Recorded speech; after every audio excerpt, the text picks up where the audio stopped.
what are the values in your market, the one that you know and the one that you think you're going to be playing in, what are the values that those people hold?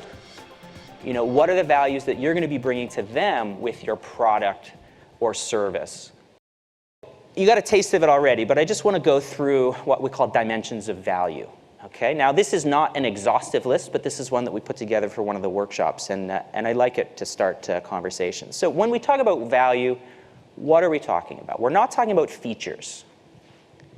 For us, it's self-evident that certain features bring value to people, but it isn't to everybody.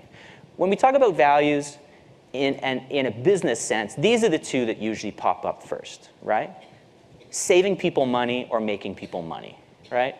In a business sense, that's the bottom line, literally, the bottom line, right? Saving time, you know, time is equated to business, or is equated to money, pardon me, in most businesses, in most people's lives. That's a very Western metaphor, right? Time is money. You can spend time, you can save time, you can waste time. So in North America and most of Western Europe, that metaphor, time is equaling to money, is pretty standard. So those are the two things that we can account for. There's an enabling function going on. So this does come down to time and money again, but it's spun a little differently. So the analogy for this is with Rolls-Royce. Rolls-Royce, of course, make cars and car engines, but one of the big pieces of their business is making and repairing aircraft engines. So instead of somebody coming in and saying, hey, I have a broken plane, can you fix it? And they say, great, it'll cost you this much money. Rolls-Royce actually charges the airlines for how many hours that it's functioning and in the sky. So it's in their best interest to fix it right the first time and make sure that it keeps flying, because then they get more money and the airline makes more money. Does that make sense? So they're enabling the airline companies to do their jobs in the best way possible. It comes down to the financial bottom line, but the fact is that you're enabling somebody else to do something better or cleaner or faster. Convenience.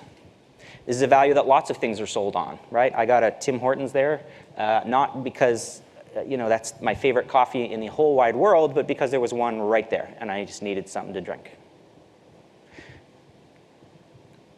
Quality, right? Sounds obvious. People pay more for stuff they think is high quality. Not everybody will. Not everybody cares about high quality. I could have waited, and I could have searched for the nearest Balzac's or a fancy coffee shop that would make me like a, you know, a nice Americano from an espresso machine. But in this context and for this target market, convenience trumped quality. But sometimes quality trumps convenience. Customizable, right? So something like, I'm using, if anybody knows the company HubSpot, they do a lot of inbound marketing stuff. Great company. They just released a CRM, a customer resource management system, right? So you can track your customers and your leads and stuff for sales. And it's beautifully customizable. You can knock out widgets and pull things in and, you know, drag things around. And that makes you feel like you own it, even though they do, really, because it's free and they're collecting my data. Usability, ease of use, right? This is, you know, the iPhone versus the BlackBerry, right? This is technologies that are so beautifully usable, they've lasted for hundreds of years, like a book, right? It's so usable, you just open it and start reading. It's not complicated. Lowering risk. This is why you often see money-back guarantees, right? That's a value. If people are nervous about buying something, you can say, I'll ease your nerves by giving you an out if this doesn't work for you. If you can lower the risk of a situation, then that's a value that people will pay for. Health. It's like when we cheers at Thanksgiving with our family, we say that this is the most important thing, right? This is the most important of these values. And we don't realize that until it's at danger, right? But you know, when our health is at risk, we'll pay for health above all those other things. Aesthetics, right? So just the pure aesthetics of something, this can be related to quality, but not necessarily, right? There are some beautiful looking things that are not necessarily super high quality, right? Because this one is very, very subjective. So if you're selling something along the value dimension of aesthetics, you need to understand your target market super, super well, because they will decide whether it's pretty or not, or it's beautiful enough to pay for. Right? I have a friend who is an art dealer based in Hong Kong, and he has to know everything about his target before he tries to make recommendations on what they want. What kind of shoes do they wear? Where do they go shopping? What do they drive? Who do they hang out with? What kind of art do they have on their wall right now? Right? He can't just start lobbing things at people, because then they'll be like, oh, no, you don't get me. Right? Status. I mean, people pay for this, right? It's people pay 100 times more for a bag if it's got the right logo on it. Right? This is important for people's inner sense of self. Newness. These are the people who will line up for new iPhones, and they'll line up to be the first person to see a movie. Right? They have to be the first person or in that first early adopter cohort, just because that's who they are as people. They're early adopters. It's part of their identity. Environmental value, right? Fair trade coffee. People will pay more for that if they know that there is environmental sustainability built into that product. There are,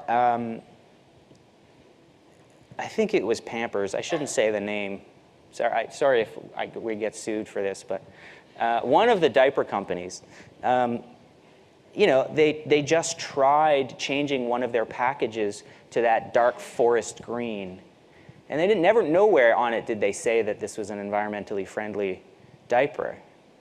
But they sold 3 times as much and charged more because people just assumed it was green on the inside.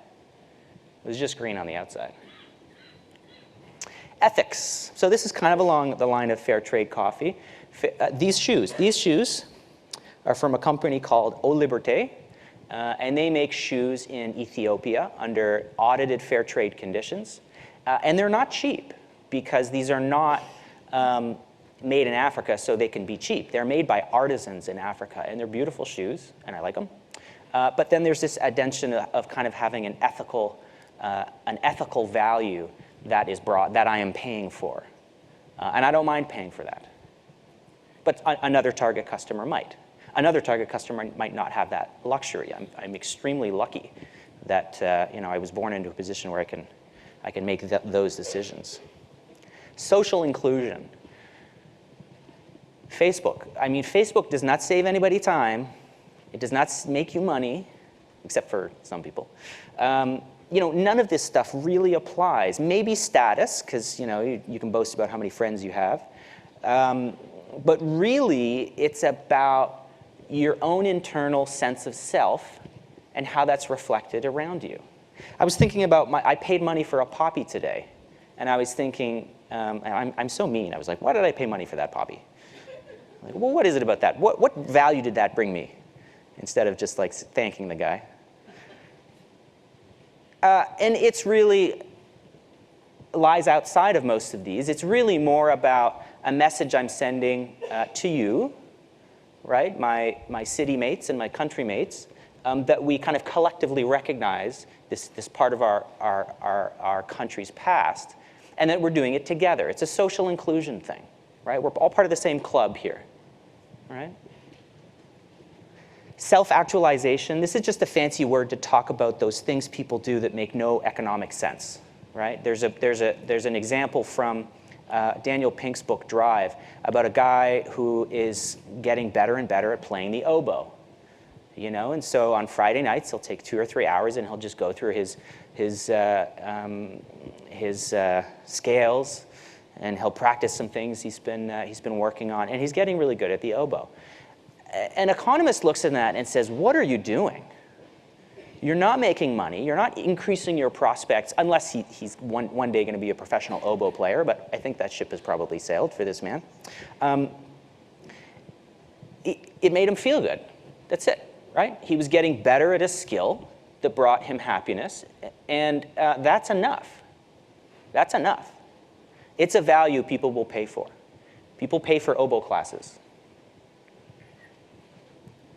So this, I mean, there are others, I'm sure, that you can think of, and I would encourage you to think of what are the values in your market, the one that you know and the one that you think you're going to be playing in, what are the values that those people hold? You know, what are the values that you're going to be bringing to them with your product or service? And how are you going to communicate? Are you going to use some of these words? In general, the values that I've written on the right-hand side of this slide are generally values that can be described, they're values that can be described when people are selling things to other businesses. So what we call B2B, business-to-business sales. These values are measurable, largely. They are accountable. You can put them into a spreadsheet, right? You can calculate ROI, return on investment. They are ideally rational and objective.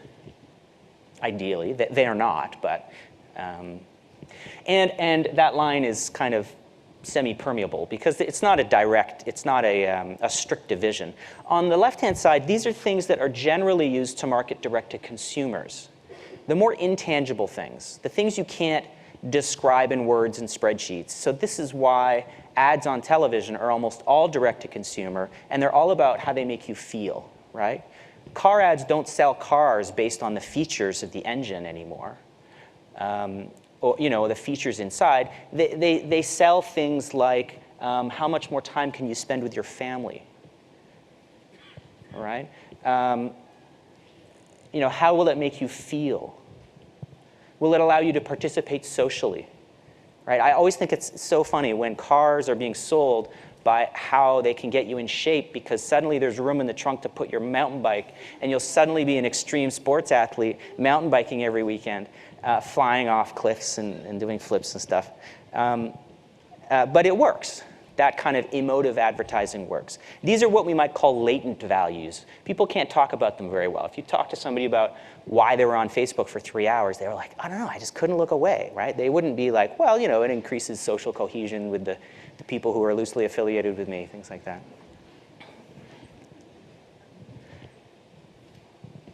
On your seats, most of your seats, there's a template that looks like this. This is a template I like to use, and I encourage you to start writing. If you have a business idea in mind, if you have something that you've been working on or thinking about, try and describe it in one sentence, right? Blank company has created a blank for blank that allows them to blank, blank, blank. I like trying to pick 3 values. It can be 2, it can be 4, it doesn't matter, but it shouldn't be 10, because then you need to narrow down. You really need to understand your target a bit better than that.